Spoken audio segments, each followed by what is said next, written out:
जी नाज़रीन, चीन में हाउस चर्चेस से वाबस्ता मसीहियों को एक बार फिर क्रैकडाउन का सामना है, जो सदर शी जिनपिंग के मजहबी आज़ादी के हवाले से बढ़ती हुई अदम बर्दाश्त को उजागर करता है। हाउस चर्चेस या घरेलू गिरजाघरों से मुराद ऐसे गैर रजिस्टर्ड चर्च है जो हुकूमती कंट्रोल से बाहर रहकर सरगर्म है। चीनी कानून के मुताबिक मसीहियों को सिर्फ इन्हीं चर्चेस में इबादत करने की इजाजत है जो कम्युनिस्ट पार्टी के जेर कंट्रोल मजहबी अदारों से मुंसलिक हो। अब तक सिर्फ 2 मसीही गिरोहों को सरकारी तौर पर तस्लीम किया गया है, चाइनीज पैट्रियोटिक कैथलिक एसोसिएशन और Protestant three self patriotic movement. इसी माह के अवाइल में चीन के सबसे बड़े गैर सरकारी मसीही गिरजाघरों में से एक जायोन प्रोटेस्टेंट चर्च के तकरीबन 30 पादरियों और अरकान को 7 सूबों में गिरफ्तार किया गया, जिनमें इसके बानी जिन एजरा मंगरी भी शामिल हैं। अमेरिका में कायम मजहबी तंजीम चाइना एड के बानी चीनी पादरी बाबफू के मुताबिक कुछ ने ताले और दरवाजे तोड़ दिए, जबकि दीगर ने बिजली काट दी और खुद को इलेक्ट्रीशियन जाहिर किया और दरवाजे पर दस्तक देने के बाद अंदर घुस आए। गिरफ्तार होने वाले बेशतर अफराद पर ऑनलाइन मजहबी मवाद गैर कानूनी तौर पर फैलाने के इल्जामात आयद किए गए हैं, क्योंकि चर्च ने 2018 में ऑनलाइन इबादत शुरू की थी और अब तक ये 40 शहरों में कम से कम 10,000 पैरोकारों तक फैल चुका है।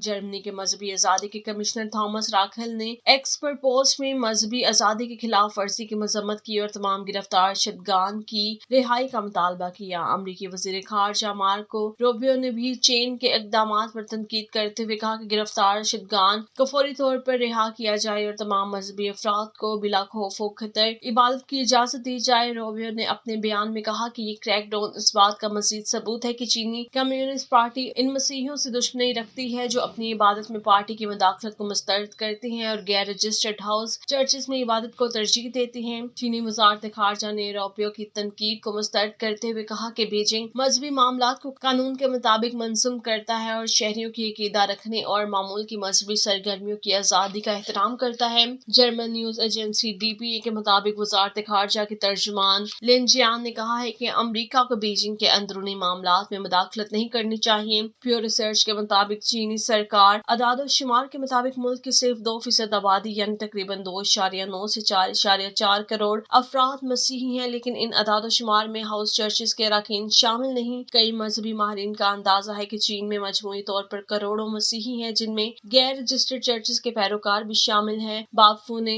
DW को बताया कि अगरचे चर्च रहनुमाओं की इज्तिमाई गिरफ्तारियों ने खौफ पैदा किया है, लेकिन तवील निगरानी की जिंदगी ने बहुत से लोगों को ज़हनी तौर पर बदतरीन हालात के लिए तैयार कर दिया है। उन्होंने कहा है कि ज्यादातर ईमान रखने वाले जानते हैं कि ये जल्द या बदेर होना ही था, यहाँ तक कि चर्च की क़यादत के अंदर जानशीनी के मंसूबे भी पहले से ही तैयार कर लिए गए हैं। इसके बावजूद वो पुरुमीद रहते हैं, जिनमें जायोन चर्च के बानी पादरी जिन भी शामिल हैं, जो जिन के दोस्त हैं, ने DW को बताया कि गिरफ्तार पादरी का यकीन है कि अगर वो जेल गए तो इससे चीन के चर्च मजीद मजबूत और खुशहाल होंगे। उन्होंने कहा, मेरा यकीन है कि तारीख एक बार फिर साबित करेगी कि दबाव के जरिए मसीहियत की मुखाफलत आखिरकार नाकाम होगी।